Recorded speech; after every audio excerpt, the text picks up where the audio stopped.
Naglabas ang Pulse Asia ng bagong pre-election survey. Sa kanilang listahan, 16 na senatorial candidates ang nakapasok.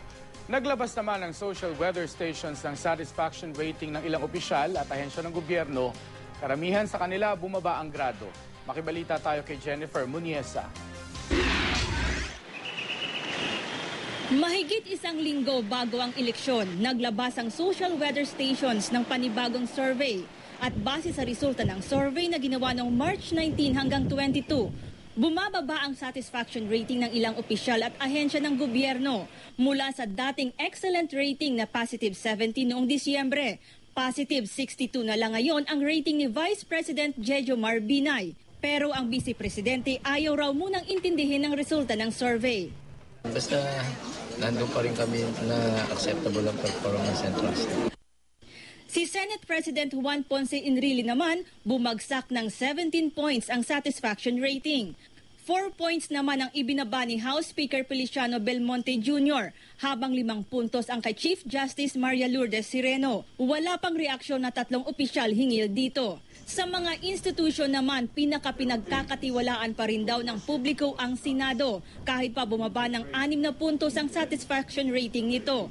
Kasunod nito ang Kamara, Supreme Court at Gabinete ng Pangulo. Kinomisyon ang naturang survey sa 1,200 adults sa buong bansa.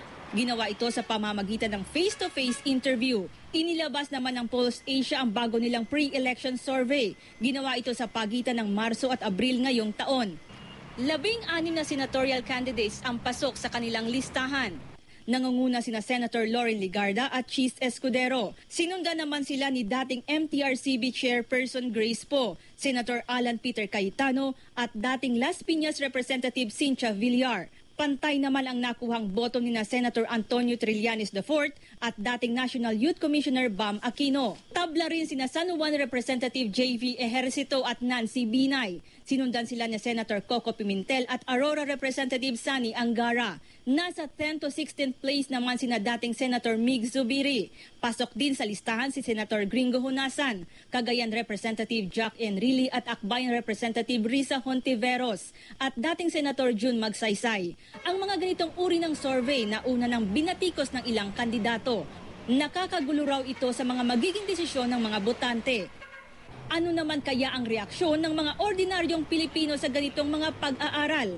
Not necessarily, pero nakakatulong sila sa pag-determine kung sino yung mga winnable. But then, para sa akin, hindi ko masyado pinapansin yung mga survey kasi meron naman ako sariling desisyon. Tikuntane ang performance kagang bulik bra sa imol, hindi lang kada eleksyon lang nakilala ang imol mo.